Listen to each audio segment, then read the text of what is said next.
Dagon. Dois dos ídolos mais antigos mencionados na Bíblia são Baal e Dagon, sendo Baal o mais proeminente entre eles. Dagon, também conhecido como Dagon, ocupa um lugar significativo na Bíblia, como uma das divindades antigas da Mesopotâmia, considerado o pai de Baal. A existência de Dagon remonta a 3.000 anos antes de Cristo, o que o torna uma das divindades mais antigas da história mesopotâmica. O povo filisteu adorava Dagon por meio de vários rituais e práticas específicas de suas crenças religiosas. Dagon era considerado uma das principais divindades em seu panteão, e eles o tinham em alta estima como um poderoso deus. Os detalhes exatos de sua adoração e rituais não são amplamente descritos nos relatos bíblicos. No entanto, podemos obter algumas informações do contexto histórico e cultural. Dagon era frequentemente retratado como uma figura meio humana, meio peixe. Essa representação simbolizava sua conexão tanto com a terra quanto com o mar. A imagem de Dagon retratava uma divindade com um corpo superior humano e a parte inferior do corpo de um peixe. A natureza exata de seus rituais e cerimônias relacionados a Dagon provavelmente envolveria oferendas, orações e talvez até mesmo sacrifícios. Embora os detalhes específicos da adoração dos filisteus a Dagon possam não ser completamente conhecidos, é evidente que eles o consideravam como uma divindade significativa e buscavam seu favor e proteção. No entanto, a narrativa na Bíblia revela, em última instância, a futilidade de sua adoração e a supremacia do único Deus verdadeiro. O povo filisteu acreditava que Dagon tinha a capacidade de conceder-lhes proteção, prosperidade e vitória em batalhas. Atribuíam seus triunfos e sucessos ao favor e poder de Dagon. É provável que eles tenham buscado aplacar e honrar Dagon por meio de atos de devoção, que poderiam incluir ofertas de comida, bebida e outros itens simbólicos. Na Bíblia hebraica, Dagon é mencionado 2 vezes e, em ambas as instâncias, está associado aos filisteus, desde a época dos juízes que governavam Israel até a era de Samuel e Saul. Os filisteus adoravam Dagon como seu deus. A primeira menção de Dagon na Bíblia está no contexto da história de Sansão e seu encontro com os filisteus. Sansão, que foi escolhido por Deus para libertar os israelitas da opressão dos filisteus, infelizmente, se apaixonou por uma mulher filisteia chamada Dalila. Por meio de decepção e suborno, Dalila descobriu o segredo da força de Sansão, que residia em seu cabelo não cortado, simbolizando sua conexão com o poder de Deus. Uma vez que seu cabelo foi cortado, Sansão ficou sem poder. Ele foi subsequentemente capturado pelos filisteus e levado ao templo de Dagon. Juízes capítulo 16, versículos 23 a 24. Então, os senhores dos filisteus se ajuntaram para oferecer um grande sacrifício a Dagon, seu deus, e para se alegrar, pois diziam: nosso Deus entregou em nossas mãos Sansão, nosso inimigo, o destruidor de nossa terra, que matou muitos de nós. A derrota de Sansão foi atribuída a Dagon pelos filisteus, que exaltaram seu ídolo por superar o Deus de Israel ao entregar Sansão suas mãos. Essa crença levou os filisteus a oferecerem um grande sacrifício a Dagon, expressando sua gratidão pelo que percebiam como o papel de seu ídolo em sua vitória. Em sua zombaria a Sansão, os filisteus não apenas o capturaram e o cegaram, mas também o tornaram uma fonte de entretenimento durante suas cerimônias. No meio de uma grande reunião de numerosos filisteus, em uma casa grandiosa, Sansão, guiado por um jovem segurando suas mãos, pediu para ser levado às colunas que sustentavam a estrutura. Foi nesse momento que Sansão implorou a Deus para conceder-lhe força, permitindo-lhe vingar-se de seus inimigos pelo ato de cegá-lo. O que torna o triunfo de Sansão ainda mais notável é o fato de que ele ocorreu quando ele estava em seu estado mais fraco, quebrado, humilhado e cego. Nessa condição vulnerável, Sansão não teve escolha senão reconhecer sua completa dependência de Deus. Vale ressaltar que, antes desse momento crucial, não o vemos como um homem de oração. No entanto, quando confrontado com sua hora mais sombria, ele recorreu a Deus em uma oração sincera. A disposição de Sansão em se humilhar era evidente em sua aceitação da ajuda de um jovem.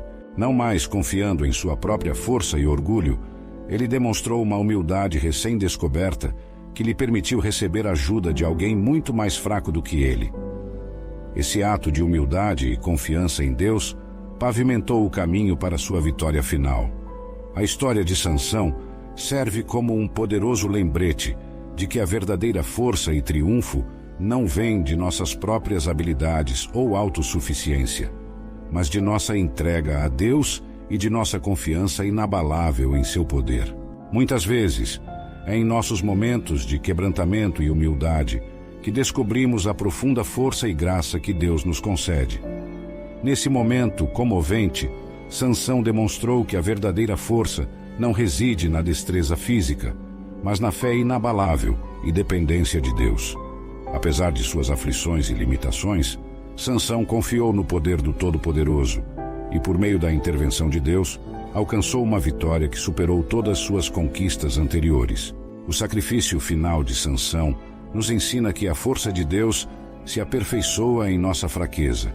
Isso nos lembra que, quando somos humildes e dependemos de Deus, Ele pode agir poderosamente por meio de nós, mesmo diante de desafios aparentemente insuperáveis. Mesmo em nossa hora mais sombria, a história de Sansão nos encoraja a confiar em a soberania de Deus e encontrar força em nossa vulnerabilidade, sabendo que Ele pode transformar nossos momentos mais fracos em triunfos que trazem glória ao seu nome.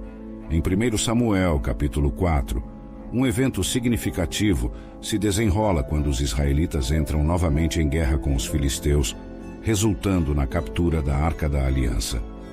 Durante esse tempo, os filhos de Eli, Hofni e Finéias mostraram corrupção em seu caráter, provocando a ira de Deus contra Israel. Em sua tentativa equivocada de garantir a vitória, eles tomaram a decisão infeliz de levar a Arca da Aliança para o campo de batalha, sem saber que a presença divina de Deus havia partido do meio deles.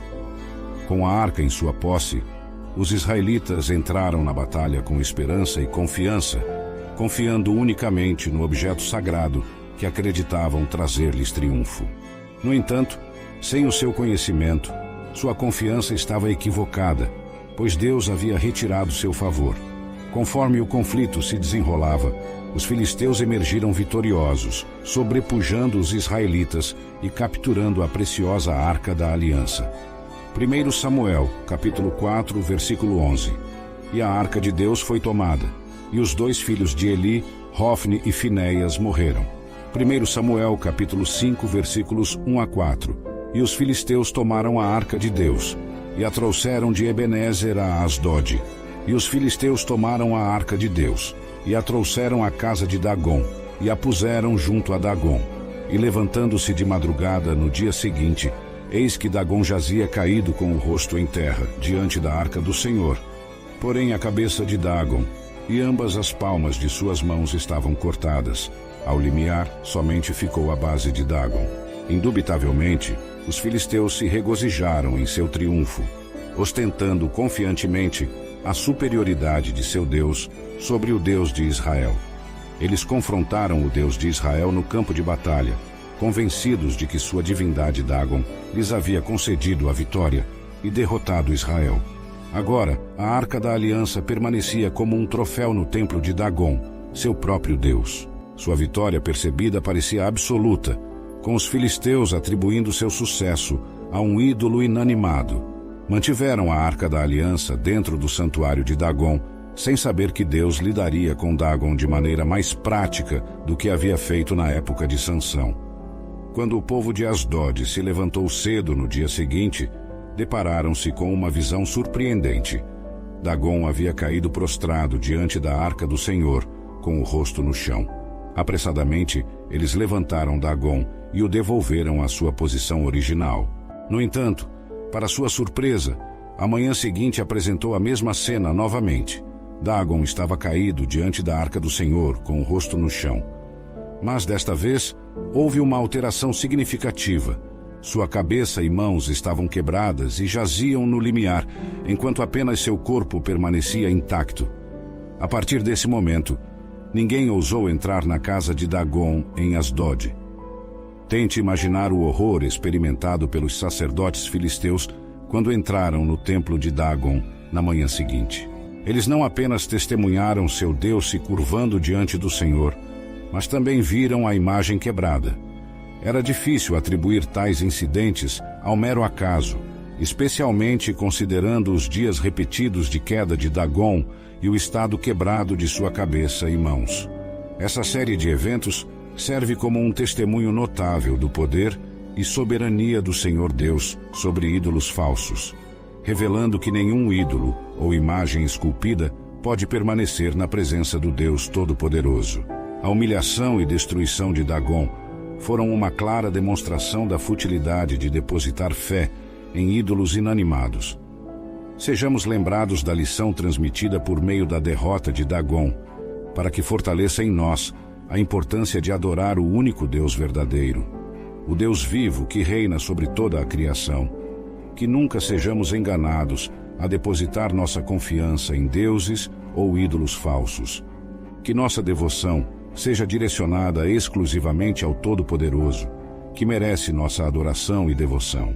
Convidamos todos a assistir ao vídeo intitulado A Volta de Jesus Cristo, os sinais que anunciam o fim dos tempos. Neste impactante conteúdo, exploramos os sinais proféticos que apontam para a volta de Jesus Cristo e o fim dos tempos. Você não pode perder essa oportunidade de compreender as mensagens reveladoras contidas nas Escrituras Sagradas e refletir sobre o momento crucial em que vivemos.